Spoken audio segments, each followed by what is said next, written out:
कहानी की शुरुआत होती है 18 साल पहले वेस्टर्न ऑस्ट्रेलिया से। हमें दिखाया जाता है एक भागता हुआ इंसान टेलीफोन बूथ के पास आकर किसी को कॉल करने की कोशिश करता है। उसकी कॉल लगती है इटली में लीसा नाम की साइंटिस्ट के पास। वह उसको बताता है कि तुम्हारा कोई नासा का प्रोजेक्ट हमारे गांव में गिरा हुआ है, उसके अंदर से अजीब लिक्विड नजर आ रहा है। वह इंसान उसको बताता है कि वह लिक्विड जानलेवा साबित हो रहा है गाँव वालों के लिए। यह सुनकर लीजा हैरान हो जाती है, उसको कहती है कि मैं जल्दी वहां पर पहुंचने की कोशिश करूंगी, तब तक तुम लोग अपना ध्यान रखना। इसके 27 घंटे बाद का सीन हमें दिखाया जाता है। लीसा अपनी टीम के साथ उसी गांव में पहुंच जाती है। वह सबसे पहले तो उसी टेलीफोन बूथ के पास जाती है जहां पर इस इंसान ने 27 घंटे पहले लीसा के पास कॉल करी। इसके बाद वो अपने सारे सूट वगैरह पहनने लगते हैं। अपने सेफ्टी सूट पहनकर वे गांव के अंदर जाने लगते हैं, वहां की चीज़ों की तलाशी लेने लगते हैं। इसी बीच उनको अपना खोया हुआ टैंकर दिख जाता है। वह उसके पास जाकर देखने लगते हैं तो उसके अंदर से एक अजीब लिक्विड नज़र आ रहा था।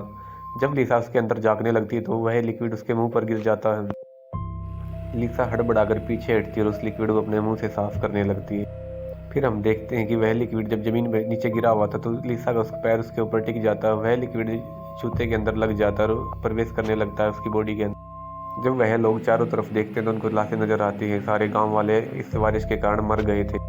फिर वह लोग उस वायरस का सैंपल कलेक्ट करते हैं और वापस जाने की तैयारी करने लगते हैं। इसी बीच निशा को बेचैनी होने लगती है। उसको समझ में आ जाता है कि वह भी इन्फेक्टेड हो चुकी है। उसके मुंह से उल्टियाँ होने लगती है। फिर वह अपनी गन उठाती है और खुद को उसी से शूट करके मार देती है। फिर हम अगले सीन में देखते हैं कि वहां पर आर्मी के लोग आ गए, उस वायरस को कलेक्ट करके ले जाने लगते हैं। इसी बीच वो लोग उस जगह को भी तबाह कर देते हैं जहां पर वो वायरस पड़ा हुआ था। फिर वो लोग उस वायरस को ले जाकर एक सही टेम्परेचर पर सेट करके एक सेफ जगह पर रख देते हैं। फिर ऐसे ही 18 साल बीत जाते और समय आता प्रेजेंट डे की तरफ। हमें हमारे हीरो को दिखाया जाता है जिसका नाम था ट्रेविस। ट्रेविस इस मॉल में काम करता था। उसके बॉस का नाम था ग्रिफिन। ग्रिफिन हमेशा उसको डांटता रहता था किसी न किसी काम के लिए, और आज भी ग्रिफिन उसको किसी काम के लिए डांट रहा था। इसी बीच वहाँ पर मैरी नाम की एक बुजुर्ग महिला आ जाती है। ट्रेविस उसको लिफ्ट की तरफ छोड़ने के लिए चला जाता है। वह महिला उस लिफ्ट से निकलकर अंदर रूम की तरफ जाने लगती है। असल में वो महिला वहाँ पर सुसाइड करने के लिए आई हुई थी। उसके पास एक गन भी थी। फिर वह वहाँ पर बैठकर सोचने लगती है क्या मैं थोड़ी देर आराम कर लूँ, उसके बाद मैं शांति से सुसाइड कर सकती हूँ। यह सोचकर वह महिला वहाँ पर थोड़ी देर के लिए शांति से सो जाती है। फिर हमें दिखाई जाती है मूवी की मेन एक्ट्रेस जिसका नाम था एलन। एलन भी ट्रेविस के साथ उसी मॉल में काम करती थी। दोनों का काम था वहाँ की सिक्योरिटी का ध्यान रखना। जब वो दोनों वहाँ पर काम कर रहे थे तभी उनको कुछ सुनाई देता। जब वो दीवार के पास जाकर देखते हैं तो दीवार के पीछे से उस तरह की आवाज़ आ रही थी। एलन बोलती है कि हमें दीवार तोड़कर देखना चाहिए आखिरकार पीछे ऐसी क्या चीज़ है जहाँ से आवाज़ आ रही है। फिर सीन शिफ्ट होता है उसी साइंटिस्ट की तरफ जहाँ उसने 18 साल पहले उस वायरस को काबू करने में हेल्प की थी। उसके पास आर्मी के कुछ लोगों का फ़ोन आता है और वो उनको बताते हैं कि जिस वायरस को तुमने 18 साल पहले कैद किया था उस जगह पर कुछ टेम्परेचर के बदलाव के कारण वहाँ पर कुछ हलचल दिखाई दे रही है। वह साइंटिस्ट उन लोगों को बताता कि अच्छा हुआ तुमने मेरे पास कॉल कर लिया, क्योंकि मुझे पता है कि इस वायरस को कैसे काबू में करना है। और वह उस जगह जाने के लिए निकल पड़ता है। इसी बीच सीन शिफ्ट होता है एलन और ट्रेविस की तरफ। उन लोगों ने वहां पर दीवार को तोड़ दिया था और वो अंदर जाने लगते। वह अंदर जाकर थोड़ा शॉक हो जाते हैं क्योंकि चारों तरफ सुपर कंप्यूटर रखे हुए थे। उन लोगों ने उम्मीद भी नहीं करी थी कि दीवार के पीछे उन्हें ये सब देखने को मिलेगा। वो उस जगह में और अंदर जाने लगते। तभी सीन शिफ्ट होता है एलन के बॉयफ्रेंड टिम की तरफ। टिम भी उसको बताता है कि मैं तुम्हें लेने के लिए मॉल के पास ही आ रहा हूँ। तभी उसको अपनी गाड़ी में से किसी की आवाज़ सुनाई देती। असल में उसने अपनी मरी हुई बिल्ली की लाश गाड़ी की बैक साइड में रखी हुई थी। जब वह अपनी गाड़ी की बैक साइड को खोलता है तो उसके अंदर से बिल्ली एकदम से बाहर नजर आती है। वह यह देखकर हैरान हो जाता है क्योंकि वह थोड़ी देर पहले तो बिल्ली मरी हुई थी। उसकी बिल्ली अजीब तरह से रिएक्ट करने लगती है। थोड़ी देर बाद खुद ब खुद वह ब्लास्ट हो जाती है। उसके खून की कुछ बूंदें हिरण के ऊपर गिर जाती है और कुछ उसके बॉयफ्रेंड की तरफ। फिर सीन शिफ्ट होता है एलन और ट्रेविस की तरफ। ट्रेविस और एलन उसी बंकर के बाहर पहुंच जाते हैं जहां पर इन लोगों ने उस वायरस को कैद किया था। जब वह वहां पर देखते हैं कि बहुत सारे चूहों के ऊपर उस वायरस ने अटैक कर दिया था, उन सारे चूहों की लाश आपस में चिपकी हुई थी। वह ये देखकर बहुत ही ज़्यादा डर जाते हैं और वहां से भागने लगते हैं। उधर एलन का बॉयफ्रेंड भी इन्फेक्टेड हो जाता है और उस अपनी गन को उठाकर मॉल के अंदर जाने लगता है। उसके साथ वह हिरण भी था जो खून लगने के कारण इन्फेक्टेड हो गया था। इसी बीच आर्मी के जर्नल उसी साइंटिस्ट के पास कॉल करके बताते हैं कि तुम्हें वहां पर बहुत ही जल्दी से पहुंचना होगा क्योंकि वहां पर कुछ लोग फंसे हुए हैं और अगर वह वायरस वहां से निकल गया तो हमें उसको रोकना बहुत ही मुश्किल हो जाएगा। इसके बाद वह उसको कहता है कि तुम्हें मेरी पार्टनर के पास कॉल ना करना होगी क्योंकि उसके पास वो हथियार जिससे हम उस वायरस को रोक सकते हैं। फिर वह हिरन मॉल में घुसकर लिफ्ट की तरफ जाने लगता है और लिफ्ट में बैठकर ऊपर जाने लगता है। तब हमें दिखाया जाता है कि आखिरकार वायरस बाहर कैसे आया।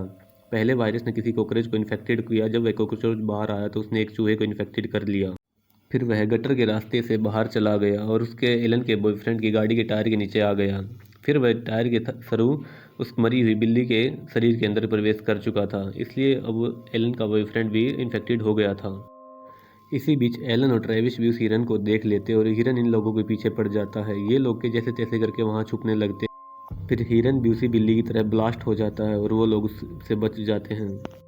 तब वहाँ पर एलन का बॉयफ्रेंड भी आ जाता है। वह उनको गन पॉइंट पे ले लेता है, उनको शूट करने लगता है। गोली की आवाज़ से मैरी की नींद भी खुल जाती है और वह बाहर जाकर देखने लगती है। फिर ट्रेविस और एलन उसके बॉयफ्रेंड से बचने के लिए एक शटर के अंदर छुप जाते हैं। तभी वहाँ पर साइंटिस्ट भी आ जाता है और अपनी फ्रेंड के पास जाकर उस हथियार को ले लेता है। फिर आर्मी के लोग उसको कॉन्फ्रेंस पर लेकर ट्रेविस और एलन से बात करवाते हैं। वह साइंटिस्ट उनको बताता है कि यह वायरस बहुत ही ज़्यादा खतरनाक है, तुम्हें वहाँ पर छुप कर रहना होगा। इसी बीच हम देखते हैं कि एलन का बॉयफ्रेंड जो इन्फेक्टेड हो गया था उसी शटर के बाहर बैठा और इन लोगों का वेट कर रहा है। फिर वहाँ पर एंट्री होती ग्रिफिन और उसकी गैंग की। असल में वो लोग वहाँ पर लूटपाट के इरादे से आए हुए हैं। ग्रिफिन अपनी टीम को अंदर लेकर जाता है जहाँ पर बहुत सारी महंगी एलईडी रखी हुई थी। वह उन लोगों को कहता है कि तुम जल्दी से इन सब सारी एलईडी को बाहर ले जाकर लोड कर दो। वो सारे गुंडे ग्रिफिन की बात मानकर सारी एलईडी को बाहर लोड करने लगते हैं। इसी बीच उनको एलन का बॉयफ्रेंड वहाँ पर नज़र आता है और वह बहुत ही ज़्यादा इन्फेक्टेड हो चुका था। वह इन सब के ऊपर अपनी उल्टियाँ कर लेता है, जिसके बाद ये सब लोग भी इन्फेक्टेड हो जाते हैं। फिर वह एलन और ट्रेविस की तरफ बढ़ने लगता है। फिर वहाँ पर मैरी आ जाती है और उसको शूट कर वहाँ मार देती है। फिर वह अपनी गन को ट्रेविस को देती है और वहाँ से चली जाती है। इनको कहती है अब आगे की जिम्मेदारी तुम खुद संभाल लो। तभी ग्रिफिन ट्रेविस को गन पॉइंट पर ले लेता और कहता है कि तुम स्टर को खोल दो और मेरी टीम जो अंदर छिपी हुई है उसको बाहर निकाल दो। ट्रेविस उसको मना करता है कि वो सब लोग इन्फेक्टेड हो चुके हैं। इसी बीच एलन आकर उन सब लोगों के ऊपर हमला कर देते और वहाँ से भाग जाते हैं। जब ये दोनों मॉल से बाहर भाग कर जाते तो उनको वही साइंटिस्ट मिलता है। वो साइंटिस्ट को बताता है कि तुम्हें मेरी हेल्प करनी होगी, अगर यह वायरस बाहर फैल गया तो तुम इसको कभी भी काबू नहीं कर पाएंगे। अब दुनिया को बचाना हमारे हाथों में और हमें इसे बचाना ही होगा। फिर ये लोग भी डिसाइड करते हैं कि हमें इस साइंटिस्ट का साथ देना होगा। इसी बीच सीन शिफ्ट होता है मॉल के अंदर, जहाँ ग्रिफिन उस दरवाजे को खोल देता है। उसके अंदर से उसकी टीम निकल आती है। जब ग्रिफिन यह देखता है कि उसकी सारी टीम अजीब से चेहरे बने हुए, उनके ऊपर ग्रीन कलर का लिक्विड लगा हुआ है, वह यह देखकर डर जाता है। इसी बीच हम देखते हैं कि ट्रेविस और एलन भी उस सूट को पहनकर अंदर आने लगते हैं। उनके पास एक टाइम बॉम्ब था जिसे उस साइंटिस्ट ने उनको दिया था और उसका मानना था कि अगर हम इस सारी जगह को ब्लास्ट कर देंगे तो यह वायरस खुद ब खुद खत्म हो जाएगा। जब ग्रिफिन और उसकी टीम मॉल से बाहर निकलने लगती तब साइंटिस्ट बाहर उनकी ताक में बैठा था, उन सबके ऊपर गोलियां चला के उन सबको मार देता है।